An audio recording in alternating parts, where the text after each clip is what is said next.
السلام علیکم ګران شاګردانو راځئ وکړو شروع جوړ بس راځو د نن سبق چې د هغه یوز اف also and as well in English په انګریزي کې د also او as well استعمال د دې دواړو معنا ده هو هم خو استعمال یې ډیر بدل دی نو ځکه ډیر شاګردان ډیر د انګریزي زده کوونکي په دې کې ستونزه لري چې اوس also څنګه استعمال کو as well څنګه استعمال کو راځئ نن دا مهم بنیادی ګرامر زده کو اول د وار وزه تاسو ته جملې ووایم بیا به د دې فرق در وښیم I will also visit چمن زه به هم چمن ولاړ سم I will eat the food as well زه به ډوډۍ هم وخورم اوس په دې کې دوې خبرې راځي نو اوس په دې کې دوې خبرې دي که ته غواړې چې خپل ځان په د سبجکټ په توګه باندې په یو شي کې شامله کړې هلته به ته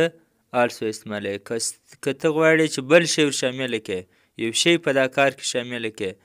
پر جمله کې نو بیا به هغه دپاره ته as well استعمالوي مثلا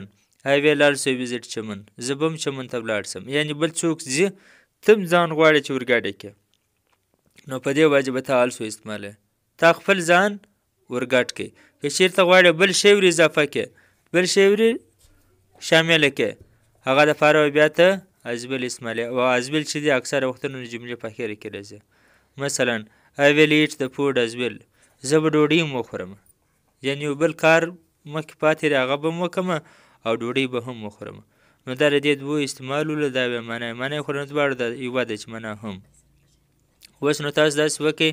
دغه دوې جملې په انګلیش کې واړوئ دا نو ستاسو دپاره غټ چیلنج دا په انګلیش کې ټرانسلیټ کړئ بیا ترجمه کړئ بیا یې په کمنټ کې ولیکئ که چیرې دا جملې ته یې بدلې کړلې کمنټ کې مې واړولې ترجمه مې کړلې بیا به ستاسو انګلیش ډېر تکړه وي مننه